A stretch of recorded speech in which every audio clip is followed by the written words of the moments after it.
He had cleared the sea of pirates in 49 days. Kings sent him gifts. Provinces renamed their cities after him. When he walked through Rome, men stopped in the street to watch him pass. For 30 years, Gnaeus Pompeius Magnus had been the largest name in the known world. He was not a general, not a politician, but the fixed point around which the Republic had organized itself. And now, he lost his entire army at Pharsalus. He fled via sea. To the exhausted eyes of a fleeing conqueror, the shimmering coastline of Egypt seemed a beacon of final respite. But there were no royal barges, no golden fleets to welcome the man who had once reshaped the known world. Only a waterlogged skiff approached, carrying a suffocating silence that spoke of imminent horror. In a single, cowardly stroke, on a foreign beach, 3 decades of unrivaled Roman glory were butchered like livestock. With a muffled groan, the great Pompey hid his dying face from the treacherous world. Was this ignominious end the inevitable price of supreme power, or a cruel mockery orchestrated by fate? The answer does not lie on the blood-stained sands where he fell. To understand the true depth of this betrayal, we must look to the heart of the kingdom that orchestrated his doom, a kingdom now swallowed by the very sea he once commanded.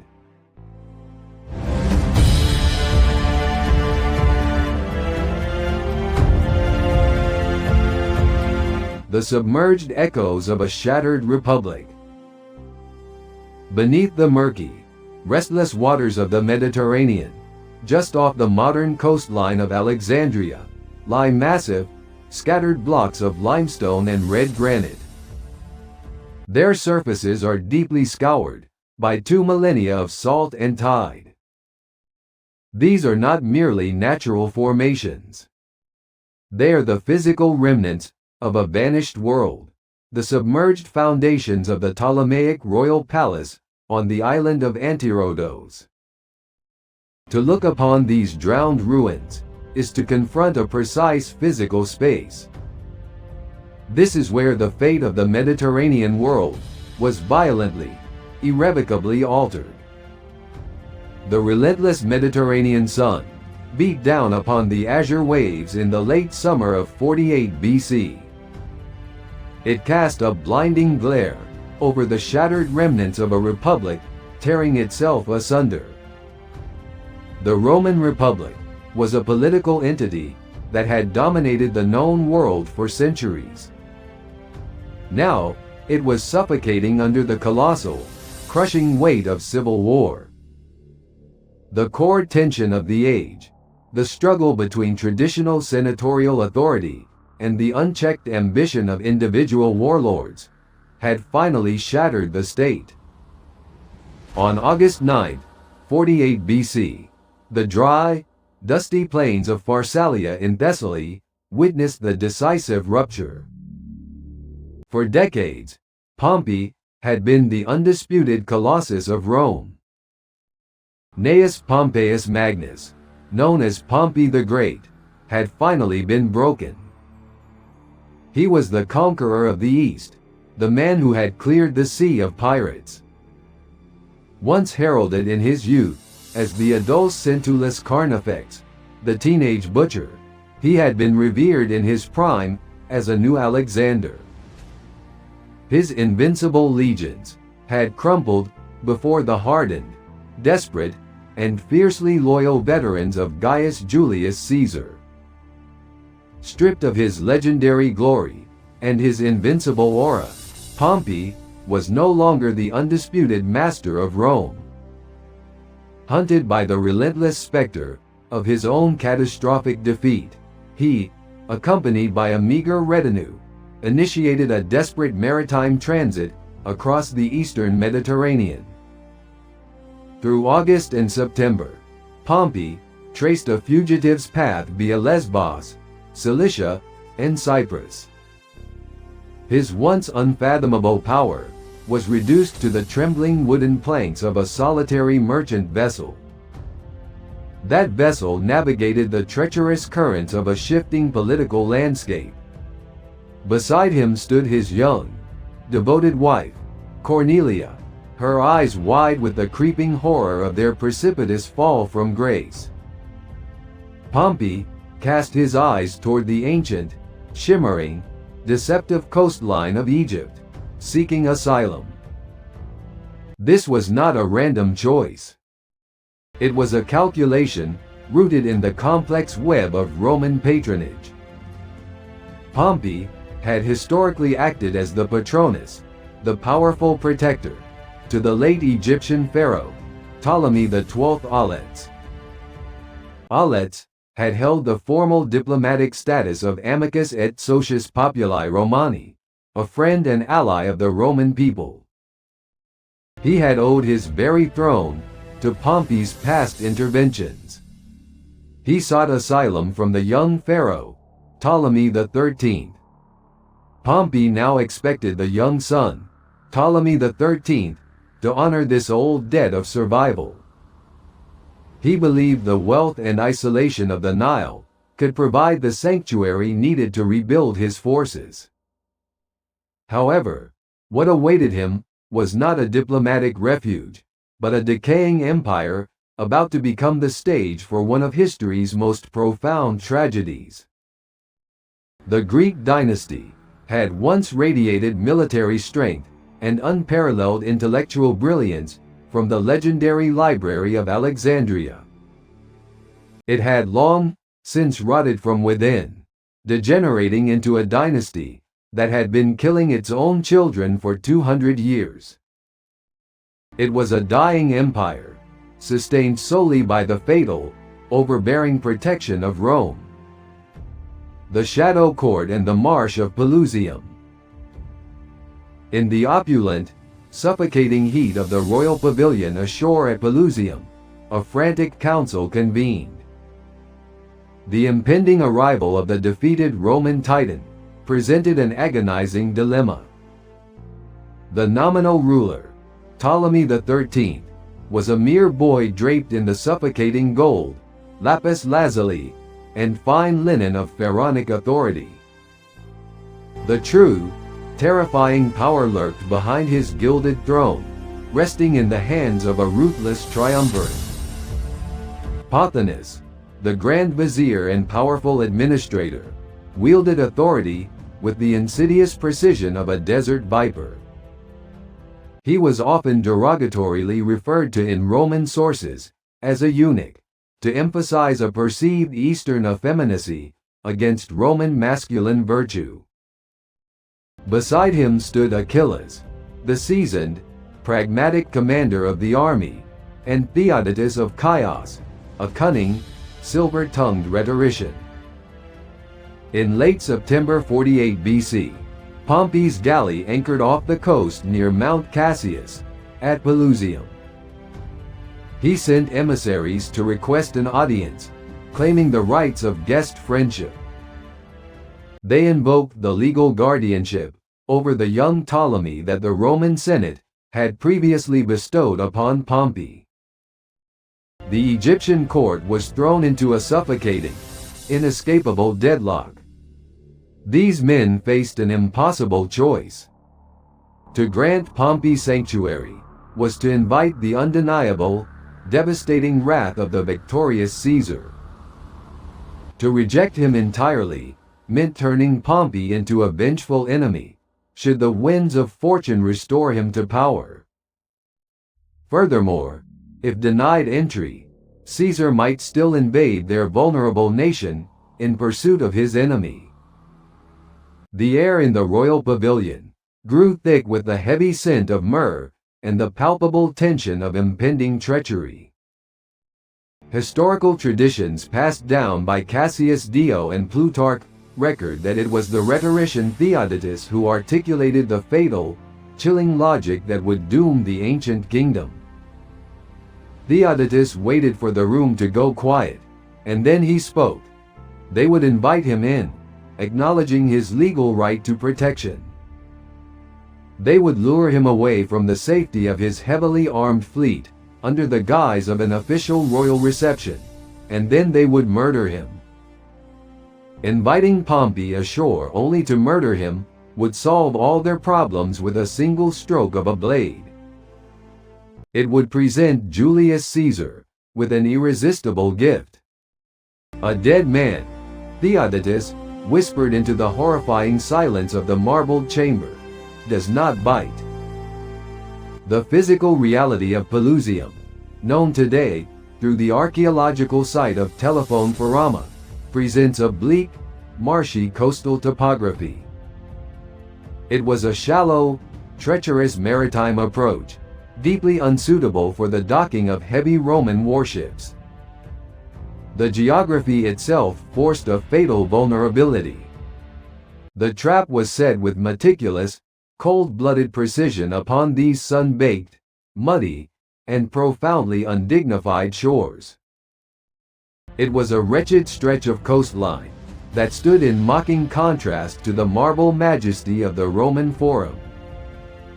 The Ptolemaic army waiting on the sand was not entirely Egyptian. Among their ranks were the Gabiniani, Roman soldiers left in Egypt years earlier by the commander Aulus Gabinius. Over the years, these men had orientalized, marrying locally and adopting Egyptian customs. Their loyalty to the abstract idea of Rome had eroded, replaced by a mercenary allegiance to the Ptolemaic crown. Blood on the shallows. It was approximately September 28, 48 BC. To assuage the suspicions of a man who had survived decades of Roman political assassination attempts, the Egyptian court did not send a warship to receive him. Instead, they dispatched a small, unassuming fishing boat, citing a purely fabricated logistical excuse. They claimed the shallow coastal mudflats would not permit the draft of a royal trireme. Within this pathetic vessel sat Achillas and, most cruelly, a Roman named Septimius. Septimius was a former military tribune who had once fought under Pompey's own command during the pirate wars. They had not chosen Septimius by accident. As the pathetic boat drew alongside the majestic Roman trireme, the air grew instantly heavy, with an unspoken dread that seemed to choke the wind. Cornelia, watching anxiously from the high deck, clung desperately to her husband. The sullen, downcast eyes of the men waiting in the skiff screamed of deception and imminent violence. Septimius rose from his seat in the bow, and he addressed Pompey by title, in the Roman tongue, as Imperator. The formal salutation of a Roman soldier to his commanding officer. The word was correct. The voice was correct. The situation, for a moment, was almost plausible. A familiar face, a Roman accent, a form of address that belonged to a world that still made sense. Pompey's officers watched with renewed suspicion. The shore was beginning to accumulate men at arms. Pompey's friends pointed at the soldiers gathering on the beach. There was no escape from this harbor, and their hesitation, Achillas noted pleasantly, might give his men cause to interpret their reluctance as hostility. What they can see is that the reception is wrong. No royal barges. No fleet of Ptolemaic galleys, glittering with gold leaf and purple silk, such as a conqueror receiving a supplicant of Pompey's magnitude should have sent. From the deck of his flagship, Pompey's advisors begged him not to descend into the miserable little craft. They recognized the agonizing lack of royal protocol and the suspicious absence of the king himself. Yet, Pompey was cornered by the exhaustion of his flight, stripped of his vast armies. He was perhaps driven by a fatal, exhausted adherence to his own aristocratic dignity. It was a refusal to show fear before a kingdom he considered his geopolitical inferior. He gently embraced his weeping wife, slowly pulled himself from her grasp, and softly recited a grim line from the playwright Sophocles. The line acknowledged that whoever enters the house of a tyrant becomes a slave, even if he arrives as a free man. Then, with the stiff, practiced, unyielding dignity of a Roman patrician, the fallen titan stepped down into the wobbling, waterlogged skiff. The agonizingly slow journey toward the muddy shoreline was consumed by a suffocating silence.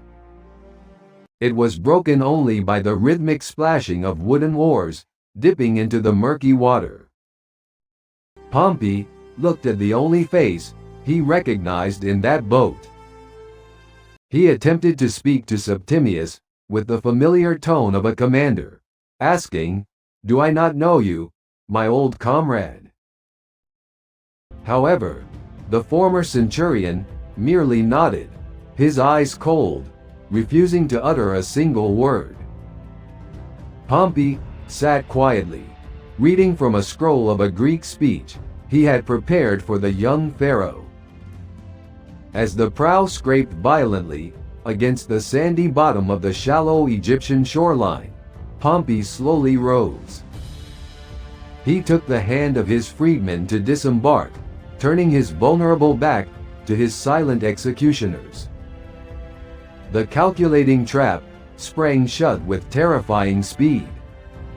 Without a word of warning, Septimius struck the first cowardly blow, driving his cold steel deeply into the back of his former commander. Achillas and the others instantly descended with a flurry of drawn daggers. Pompey did not scream. He did not beg for his life. In a final, desperate assertion of his patrician dignity, the fallen giant merely drew his toga over his face. Uttering only a muffled, tragic groan, he sank to the floorboards, hiding his death agonies from a treacherous world. In full, horrifying view of his screaming wife on the ship in the distance, the life of Rome's most formidable champion was extinguished in the murky shallows.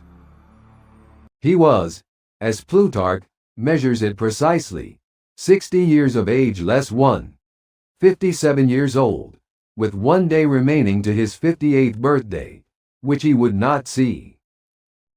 He had spent 3 decades as the greatest name in the Roman world.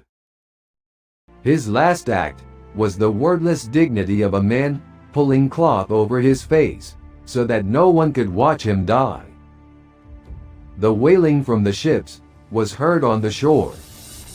The fleet weighed anchor in panic and flight. The assassins, driven entirely by the cold, political calculations of Pothinus and Theodotus, immediately set about their work. The assassins brutally hacked the head from Pompey's lifeless shoulders. The severed head was taken to be washed and preserved as a macabre, ghastly trophy. His naked, headless corpse was unceremoniously heaved over the side. It was left to rot in the crashing surf and blazing sun. This was later rectified only by the heartbreaking loyalty of a former freedman.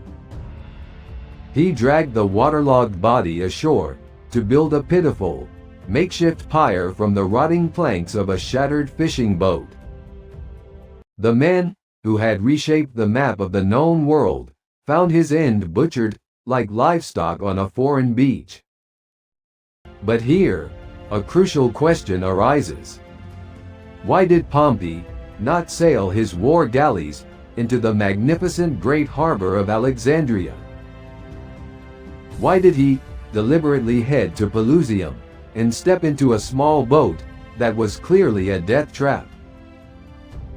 At that time, Egypt was being torn apart by a vicious civil war between siblings and spouses, Ptolemy XIII and Cleopatra VII. Cleopatra, ousted in a palace coup and exiled to Syria, was marching back on Egypt with a mercenary army. Although Alexandria was the capital, the boy King Ptolemy and the main Egyptian army had abandoned it. They had set up a massive encampment at the eastern border fortress of Pelusium to block her advance. Pompey had not come to Egypt merely looking for a luxurious mansion to hide in. Having lost his entire army at Pharsalus, he needed to collect an old debt from Ptolemy XIII. Ptolemy XIII was the king whose throne Pompey had previously secured. And Pompey now demands immediate military and financial support. Therefore, sailing to an empty administrative capital was useless. He had no choice but to head directly to the front lines at Pelusium. There, the actual commander-in-chief and a regular army of 20,000 men were stationed. Such was the futile end of a fallen giant who walked willingly into a death trap to survive. Yet, this shallow murder orchestrated by the treacherous Egyptian court would soon rebound upon them as the ultimate catastrophe.